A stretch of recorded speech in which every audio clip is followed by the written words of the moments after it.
नमस्कार, मैं निकिता वर्मा आपका स्वागत करती हूं। उत्तर प्रदेश उत्तराखंड के हर एक कोने से छोटी बड़ी खबरों को आपके साथ साझा करने वाले today 24 news Uttar Pradesh Uttarakhand channel में। बीजेपी सांसद और पार्टी के राष्ट्र प्रवक्ता सुधांशु त्रिवेदी का कहना है, दिल्ली में मुख्यमंत्री आवास के अंदर हुई घटना ने उनकी हकीकत इस हद तक उजागर कर दी है कि उस घटना के 8 दिन बाद भी दिल्ली की जनता के मन में कई सवाल बने हुए हैं। केजरीवाल जी, आप वही नेता हैं जो कहते थे कि मैं 3 कमरों के मकान में रहूंगा और मेरा घर 24 घंटे खुला रहेगा, कोई भी कभी भी आकर हमसे मिल सकता है। लेकिन आज वह अपने शीश महल में रह रहे हैं और बैठक कर रहे हैं। नियुक्ति के बाद ही उन्होंने अपने सांसद से कहा कि चूंकि कोई नियुक्ति नहीं हुई है इसलिए मैं उनसे नहीं मिलूंगा। मेरा अगला सवाल यह है कि विभव कुमार अंदर थे जो आज की तारीख में तकनीकी रूप से कुछ भी नहीं है, ना ही किसी सरकारी पद पर है, कोई भी राजनीतिक पद।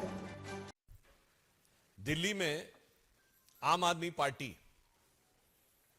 के अंदर का घटनाक्रम जो उनकी पार्टी के ही अंदर का नहीं, मुख्यमंत्री आवास के अंदर के घटनाक्रम ने उनके अंदर की असलियत को इस सीमा तक उजागर किया है कि आज उस घटना के 8 दिन बाद भी कई सवाल दिल्ली वालों के मन में बहुत गहराई से खड़े हुए हैं।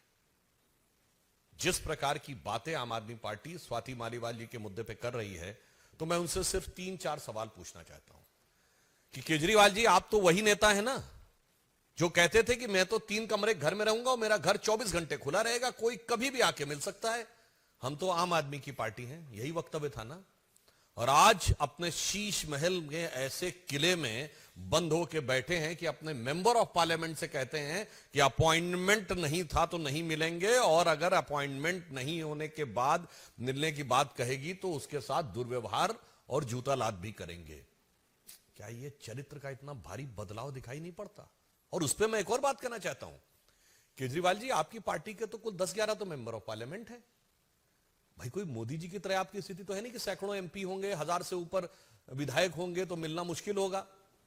और जो आपके 10-11 मेंबर ऑफ पार्लियामेंट हैं, जिसमें ज्यादातर राज्यसभा में हैं, उसमें से अधिकांश तो ऐसे जो आपसे कभी मिलने की उनको जरूरत नहीं, वो कोई आपसे कोई चीज समय मांगने के लिए आएंगे ही नहीं, क्योंकि उन लोगों ने आपकी पार्टी में इतना योगदान किया है, इतना योगदान किया है, इतना योगदान किया है कि तय करना मुश्किल हो जाता है कि योग ज्यादा या दान ज्यादा है।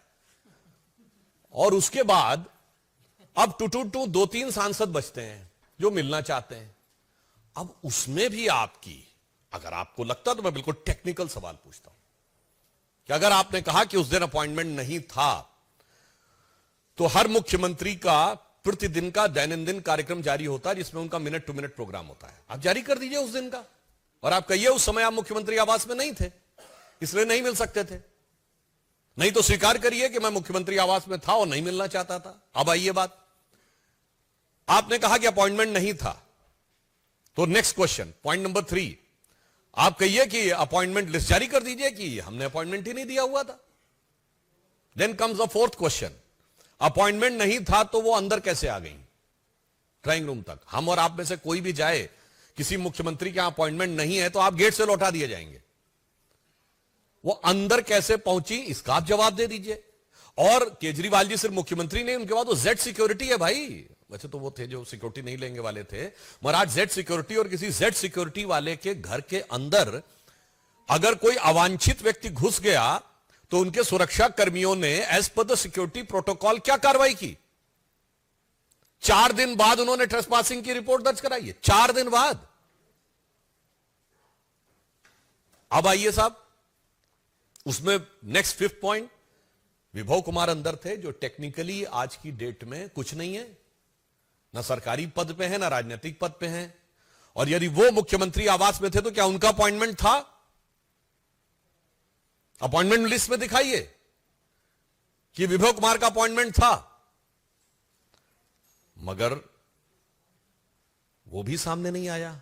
और फिर अगला प्रश्न उठता है कि अगर अपॉइंटमेंट नहीं था तो वो किस कैपेसिटी में थे? और इतना ही नहीं, वो अचानक घटना के बाद अदृश्य हो गए, और अदृश्य होने के बाद वो सीधे कहां दिखे कि मुस्कुराइए कि आप लखनऊ में हैं। उसके बाद वो फिर अंतर ध्यान हो गए, फिर वो मुख्यमंत्री आवास से बरामद हुए।